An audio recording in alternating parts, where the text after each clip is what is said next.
ప్రభు నన్ను 1993 సంవత్సరంలో పిలిచాడు. నేను ఒక అన్య కుటుంబంలో విగ్రహారాధన చేస్తున్న కుటుంబంలో ఉంటే మా తాత ముత్తాతలందరూ శివుని కొలిచేవాళ్ళు. అటువంటి కుటుంబంలో ఉంటే మేము 5 అన్నదమ్ములు, 4 నాకంటే పెద్దవాళ్ళు, నేను 5వ వాడిని. ఆ రోజున మాకు యేసు ప్రభు తెలియదు, శివుని కొలిసేవాళ్ళు. మమ్మల్ని చాలా నిష్ఠాభక్తిగా పెంచింది ఆ భక్తులు. అప్పుడు 5వ వాడిని కదా, చిన్నోడినంటే చాలా ప్రేమై నన్ను ఒక ప్రత్యేకంగా చూసేది. వాళ్ళందరూ ఒక రకంగా చూసేది. నాకు ఒక చెల్లి ఉంది, మొత్తం 6 మేము సంతానం. అటువంటి దినాల్లో ప్రియమైన వాళ్ళరా, మా బంధువులు మా కుటుంబానికి చేపబడి చేశారు. పొలాలు ఉన్నాయి, స్థలాలు ఉన్నాయి, మంచి పేరు ఉంది. ఇవన్నిటిని చూసి మొత్తానికి వాళ్ళకెందుకు కలిగిందో తెలియదు కానీ చేపబడి చేస్తే దాంట్లో ప్రథమ పేరు నన్ను పెట్టారు. మా అన్నోళ్ళు అందరూ నన్ను ఒక్కడే చదివిస్తున్నారు. ఇంతమందిలో ఒకడన్నా గవర్నమెంట్ ఉద్యోగస్తులు లేకపోతే బాగోదు, అన్ని చూసుకోవటానికని నన్ను ఒక్కడే చదివిస్తున్నారు. నేనంటే చాలా ప్రేమ మా అన్నోళ్ళకి. ప్రియమైన వాళ్ళు ఈ విధంగా ఉన్నప్పుడు ఏదో ఒక చెయ్యి లాంటిది కనపడేది, చెయ్యి లాంటిది ఇట్లా వచ్చి దగ్గరికి నా గుండెను ఆ లోపలికి పోయేది. ఆ చెయ్యి ఆ గుండెని అట్లా పిసికేది. ఎప్పుడైతే గుండెని అట్లా పిసికిందో ఇక నా మైండ్ సరిగా ఉండేది కాదు. అంతే కదా, ఏ అవయవం పని చేసినా పని చేయకపోయినా కాసేపైనా బ్రతకగలం, కానీ గుండె గనక పని చేయకపోతే ఎక్కడ పడతామో కూడా తెలియదు. నేటి దినాలలో అధికముగా వచ్చుచున్న జబ్బు ఏమైనా ఉంది అంటే అది గుండె జబ్బే, హార్ట్ స్ట్రోక్.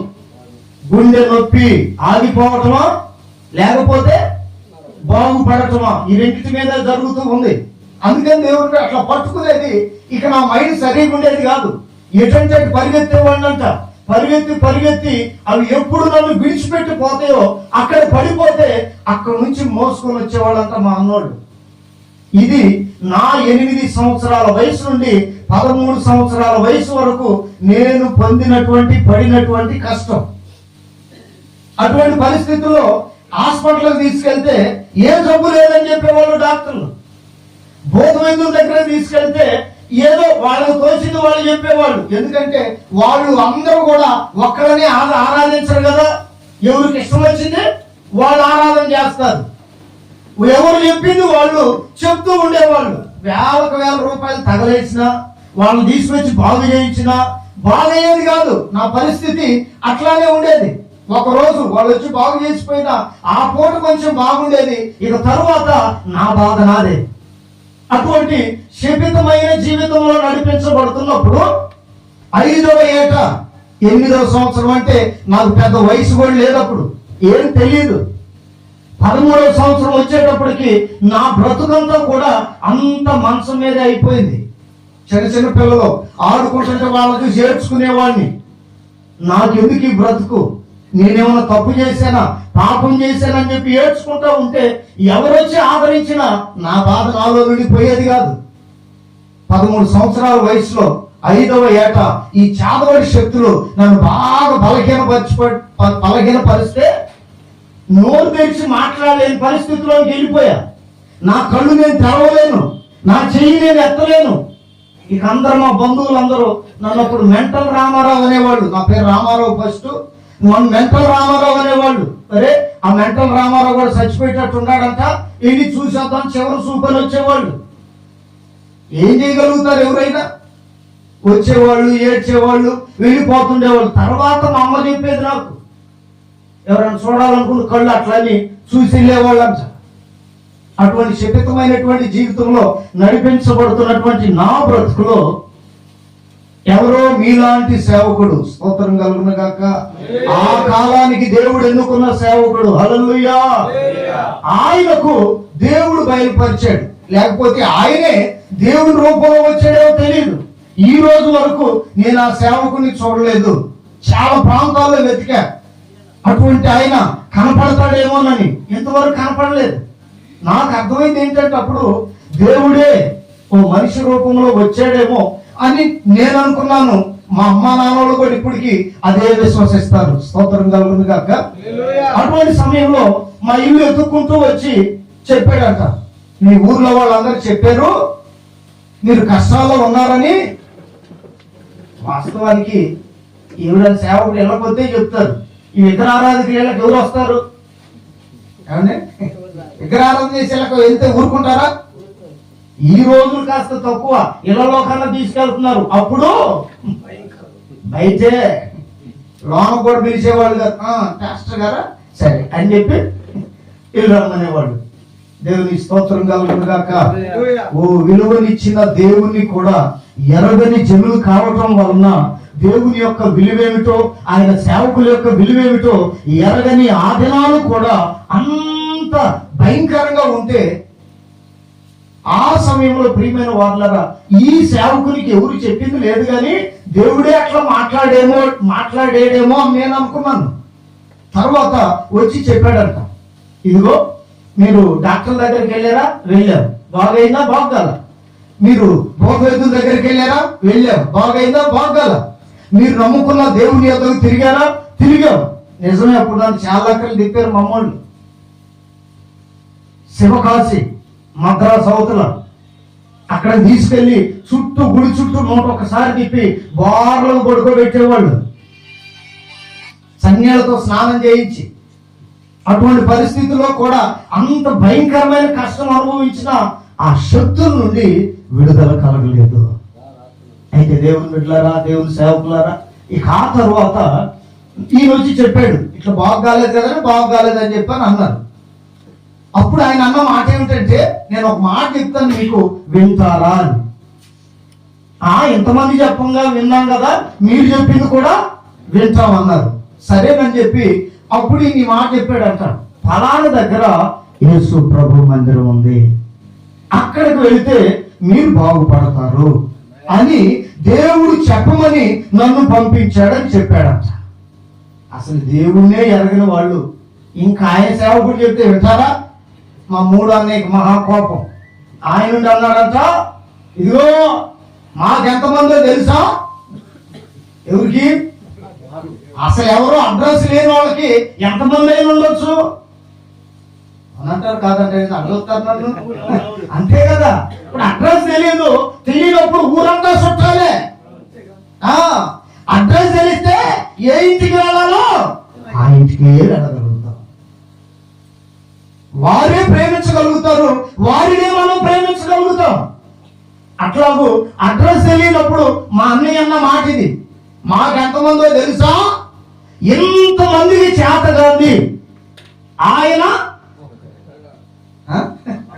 ఆ ఒక్కడే లోకాన్ని వణికిస్తున్నాడు అన్న సంగతి తెలియదు. స్తోత్రం కలుగును గాక. ఒక్కడ ఇళ్లలో నుంచి బయటికి రాలా. 20వ సంవత్సరం 21వ సంవత్సరం నాకు అయ్యగారు చెప్తున్నాడు, కరోనా తర్వాత సేవ మారింది, మనుషులు మారారు, అన్ని మారాయని. నిజమే, ఒక్కడు బయటకు రాలా. ఎవరైనా బయటకు వస్తే మూతికి గుడ్డ లేకుండా బయటకు రాలా, జేబులో బాటిల్ లేకుండా బయటకు రాలా. హల్లెలూయా. ఆ ఒక్కడి గురించి తెలియనప్పుడు ఎంతమంది ఏకమైన లోకంలో ఒక్కడిని కూడా పరిశుద్ధముగా బ్రతికేటట్లు చేయటం చేతగా లేదు. ఆయన పేరు పరిశుద్ధుడు. ఆయన అనుసరించేవారు, వెంబడించేవారు, ఆయన కొరకు బ్రతికే వారిలో దేవుడు మొదట చూసే లక్షణం ఏమిటంటే పరిశుద్ధత. తెలియదప్పుడు మనకి. మాకున్న మా తాత ఇంకా బాగా చెప్పేవాడు, అందరికి 2 కళ్ళు ఉంటే మనవాడికి 3 ఉన్నాయి. 3వది కనుక తెరిస్తే ముల్లోకాలు గల్లంతే. అప్పుడు నేనేం చేసేవాడిని తెలుసా? ఆ పండుగ వచ్చినప్పుడల్లా నవరాత్రులు జరిగి గుళ్ళో పోయి వేసేవాడిని గట్టిగా భజన. ఆ మమ్మాడు కూడా చెప్పేవాడిని కాదు, ట్యూషన్ కానీ వెళ్ళిపోయి వేసేవాడిని. అట్లా కూడా కనికరం కలిగిద్దేమోనంటే అప్పుడు కూడా కనికరం కలగదు. ఇక చివరికి దేవుని బిడ్డలారా, ఆ దైవ సేవకుడు ఆ మాట చెప్తే మా 3 అన్నయ్య అన్నాడు కదా, నువ్వు అర్జెంటుగా మా ఇంటి దగ్గర నుంచి లేచి వెనక్కి తిరిగి చూడకుండా వెళ్ళిపో అన్నాడు. వెళ్ళిపోమంటే వెళ్తానయ్యా, మీ ఇల్లు కాబట్టి, కానీ మీరు అక్కడికి వెళ్తేనే బాగుపడతారు, లేకపోతే కుటుంబం అంతా నాశనం అవుతుందని దేవుడు చెప్పమని నన్ను పంపాడు అన్నాడు. ఆయన అయితే వెళ్ళిపోతూ కూడా మీరు దేవుని మందిరానికి వెళ్ళాలని బాగుపడతారని చెప్పాడు, వెళ్ళిపోయాడు. మా అమ్మ రోజు 3 బొట్లు పెట్టేది, విభూది బొట్టు, కుంకుమ బొట్టు, గంధం బొట్టు. పొగేసేది, సాంబ్రాణి పొగ, యాపాకు నీళ్లు చల్లేది, కింద నుంచి పైకి యాపాకుతో దిగదుడిచేది, పసుపు నీళ్లు చల్లి. ఎందుకు? ఒంటినేడు అంతరాలే నాకు అప్పుడు, ఆ చక్కెర మైలు తగిలిద్దోనని. చాలా నిష్టగా గట్టిగా పెంచింది, కాపాడింది మా తల్లి. దేవునికి మహిమ కలుగును గాక. శుద్ధం హల్లెలూయా. అయితే ఆ రోజు శుక్రవారం, తెల్లారితే శనివారం. ఆ రోజు దానికి ముందే సేవకుడు వచ్చే దానికి ముందే ఓ భూత వైద్యుడు మా ఇంటికి వచ్చాడు. ఇంక 3 రోజులే గడువుందరా మీకు. 3వ రోజు మీ పేరట చేసినటువంటి ఆ చేతబడి పాది ముంతలో చేశారు, అది పైకి వస్తుంది, పగిలిపోద్ది. అది పగిలిపోయిన వెంటనే మొదట ఈ పిల్లోడు చచ్చిపోతాడు, అంటే నేను. నా తర్వాత ఒక్కొక్కరు ఇంట్లో వాళ్ళు ఉన్న అందరికీ చేశారు, కుటుంబం అంతా నాశనం అయిద్దని చెప్పాడు. అయ్యా బాగు చేయమంటే అది ఇప్పటికే ముదిరిపోయింది అంటారట. దాన్ని ఏందో నాకు పూర్తిగా తెలియలేదు, కానీ ఆయన అన్న మాట మీకు చెప్తున్నాను. అది ఇప్పటికే ఇదైపోయింది. నేను గనక దాన్ని గదిలిస్తే అవి మీ మీద కంటే నా మీద పడి నన్ను చంపేస్తే నాకంత అవసరం ఏముంది అని చెప్పి అతను వెళ్ళిపోయాడు. ఆ తర్వాత ఈ సేవకుడు వచ్చాడు. ఆ రోజు శుక్రవారం ఒక రోజు అయిపోయింది, 2వ రోజు శనివారం అయిపోయింది, 3వ రోజు ఆదివారం వచ్చింది. మా అమ్మ, మా నాన్న, మా పెద్దన్న ఎందుకు ఆలోచన చేసి, ఒరే ఇంతమంది చెప్తే ఎక్కడికి వెళ్ళమంటే అక్కడికి వెళ్ళాం, ఎంత డబ్బులు ఇవ్వమంటే అంత ఇచ్చాం, కానీ ఎక్కడికి వెళ్ళా బాగైందా? బాగాల. ఇది వాళ్ళు ఏమి నమ్ముకోమనలేదు కదా మన దేవుణ్ణి. అక్కడికి వెళ్తే బాగుపడతారు అన్నాడు కదా. బాగుపడిన తర్వాత మళ్ళీ మనమే చేద్దాం అన్నట్టుగా వీళ్ళు ఆలోచన చేసి నన్ను భుజం మీద వేసుకొని మా పెద్దయ్య ఆ దగ్గర ఉంటే ఒక మందిరానికి తీసుకొని వెళ్ళాడు. ఎప్పుడైతే నన్ను తీసుకెళ్ళి అక్కడ దించాడో ఈ శక్తులన్నీ వచ్చి నన్ను అక్కడ కూర్చొని ఒకట్లా. నేను పరిగెత్తటం, నాతో వచ్చిన మా అన్నయ్యలో తీసుకొచ్చి కూర్చోబెట్టడం, నేను పరిగెత్తటం, వాళ్ళు తీసుకొచ్చి కూర్చోబెట్టడం. ఈరోజు ప్రార్థన అయిపోయింది. ఆ మందిరంలో తీసుకెళ్ళని పడేసి ఒక 5-6 గట్టి గది పట్టి కూర్చున్నారు. ఎందుకు?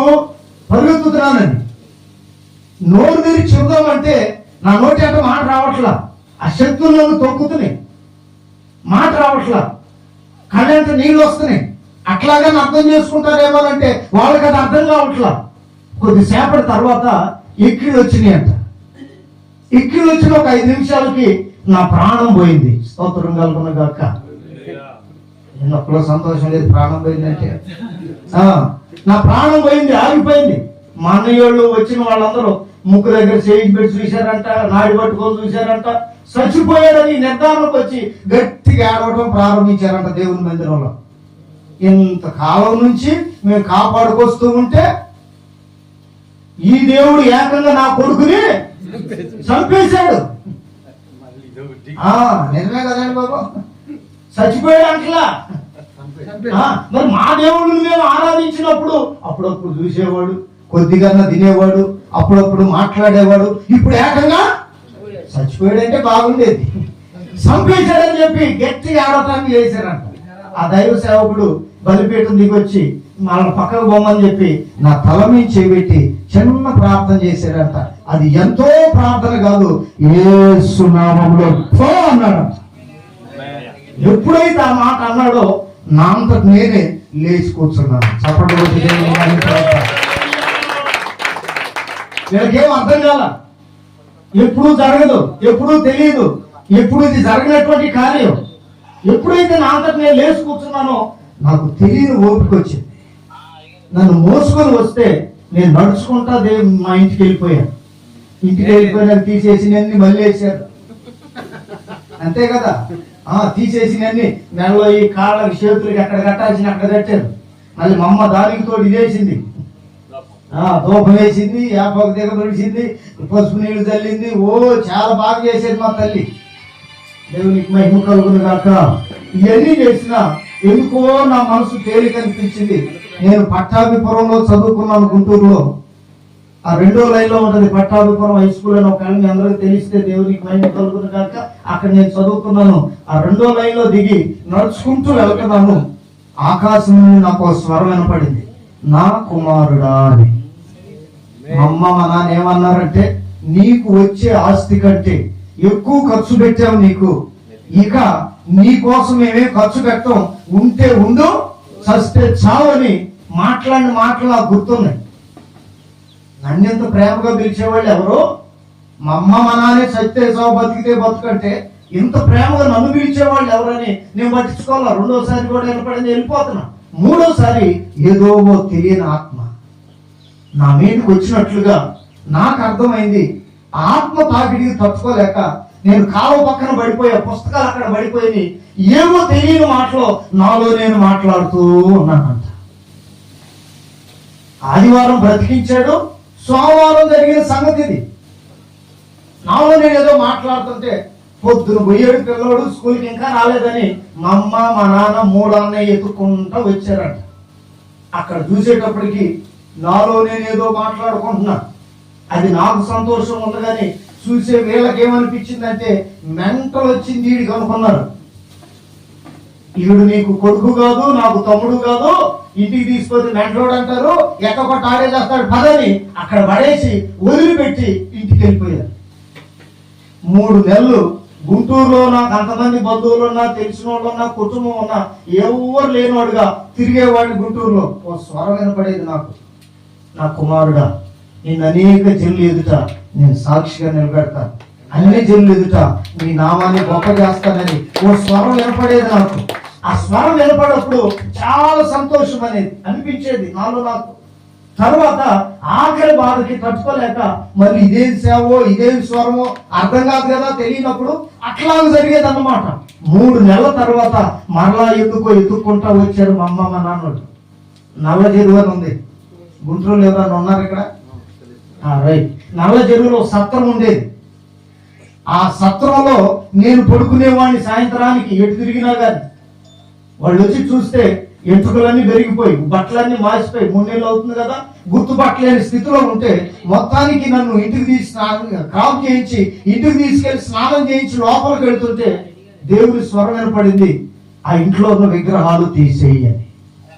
అప్పుడు వెంటనే అమ్మవారితో చెప్పానమ్మా, నేను ఇంట్లోకి రావాలంటే అవి తీసేయమని దేవుడు చెప్తున్నాడు, నేను రావాలంటేనేమో అవి తీసేస్తా, నేను వద్దనుకుంటే ఇటు నుంచి వెనక్కి వెళ్ళిపోతా అన్నా. లేదులే అయ్యా, చాలా రోజుల తర్వాత వచ్చావు, ఆటిదేముందలే మళ్ళా పెట్టుకోవచ్చు అని చెప్పని అంటే మొత్తానికి అవి తీసేసిన తర్వాత ఇంట్లోకి వెళ్తే మా బంధువులు అందరూ వచ్చారు చూద్దామని. అప్పుడు ఎప్పుడో వెళ్ళాడు, వీడు బలి కనపడలేదు, చూద్దామని అందరూ వస్తే ప్రియమైన వాళ్ళరా నాకు అప్పుడు ప్రార్థన చేయటం తెలియదు, వాక్యం చదవటం ఏమీ తెలియదు. ఆ నిలబడి ఉన్నారు ఇంట్లో, వీళ్ళందరూ వచ్చి చూడటం, కింద పడి పొరిలాడటం, కేకలేయటం, అయ్యో ఒళ్ళంతా మంటలో ఇదవుతుంది అదవుతుందని వాళ్ళు కేకలేస్తూ ఉంటే నాకు అప్పుడు ఒక స్వరం వినపడింది, నువ్వు వాళ్ళ కోసం ప్రార్థన చేయండి. ప్రియమైన వాళ్ళ నాకే తెలియదు నేను వాళ్ళ కోసం ఏమని చేయగలుగుతాను అని చెప్పి అనుకుంటూ ఉండగానే ఏదో తెలియని మాటలు ఆ సమయానికి ఆ మాటలు బలిగితే అవి పేరు చెప్పి విడిచిపెట్టి వెళ్ళటం ప్రారంభమైంది. హల్లెలూయా. అది నా మొదటి అనుభవం. దేవుని నన్ను బ్రతికించిన తర్వాత ఇక ఆ తర్వాత ఇట్లాగనే దేవుడు మాట్లాడాడు. ఆ రోజు నా సేవకుడు నేను ఎన్నుకున్నాను, అనేక జనులతో వెలుగుగా చేస్తా, అనేక జనులతో సాక్షిగా నిలబెడతాను దేవుడు మాట్లాడితే మా అమ్మ వాళ్ళకి అది నచ్చక ఇంతకాలం నుండి మనం చేస్తుంటే ఎవరైనా ఎప్పుడైనా మాట్లాడారా అంటే అప్పుడుండే మొత్తది కదా. హల్లెలూయా. అప్పుడుండే మైకం అది. దీన్ని చూసినా కానీ దీన్ని చూసినా అవి ఎట్లా మాట్లాడతాయి. హల్లెలూయా. మాట్లాడారా? ఇన్ని సంవత్సరాల నుంచి మనం చేస్తున్నాం, నువ్వేదో ఎగ్గొట్టి పోవాలని మమ్మల్ని అందరూ విడిచిపెట్టి పోవాలని ప్లాన్ వేసి దేవుడు దేవుడు అంటావు. నీతో మాట్లాడింది దైవమే, దేవుడు కాదన్న.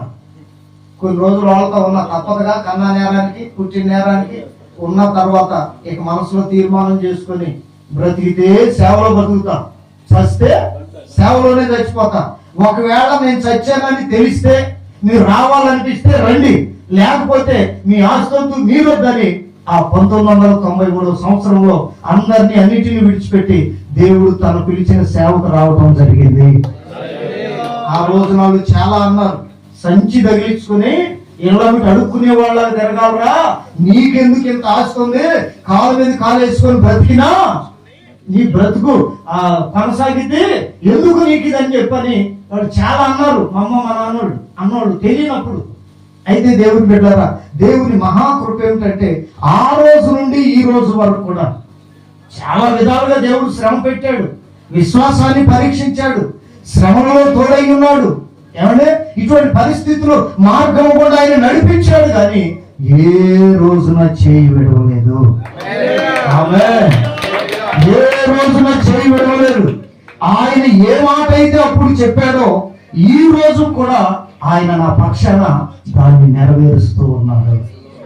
అందుకని దేవుని గురించి రాత్రి పగలు ప్రకటించడానికి దేవునికి గొప్ప కృపను అనుగ్రహించాడు. దేవునికి మహిమ కలుగును గాక.